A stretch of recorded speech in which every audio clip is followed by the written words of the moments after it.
حبيت نشري لماما حاجة ذهب كادو، دونك اختاروا معي شو ناخذ لها. ما شاء الله الذهب في السعودية مرتوش عيني، هذا عجبني برشا يقتل.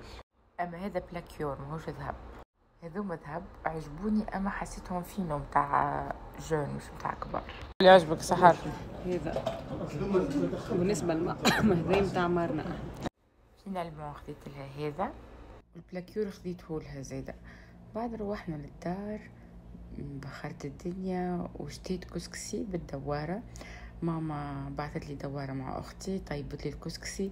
شهوتي نستنى فيها عندي قديش جي بنا على بنا نودكم ولا نشاهيكم.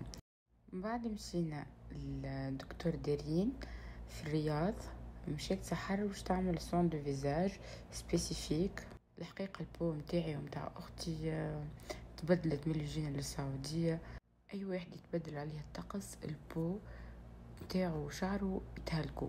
واني جوست باش نعمل رتوش خفيف وهنا لي ديتايل كل هبطتهم سور انستغرام.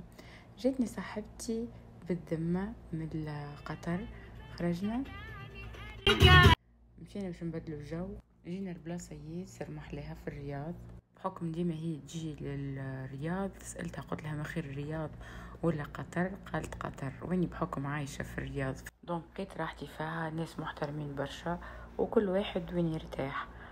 عملنا قهوة كلينا حويجة. البلاصة اللي قعدنا فيها لازم كيف تقعد ما تهبطش أقل من 75 ريال باغ بيرسون. أما البلاصة ياسر مزيانة. تعدينا الدانوب مش نقضيو شوية قضيات بحكم سحر مروحة. هني كل مرة نشري حاجات ربي يقولوا لها ما تروحش وتخليني كهو. هذا كان الفلوق متاع اليوم، ان شاء الله يكون عجبكم. باي.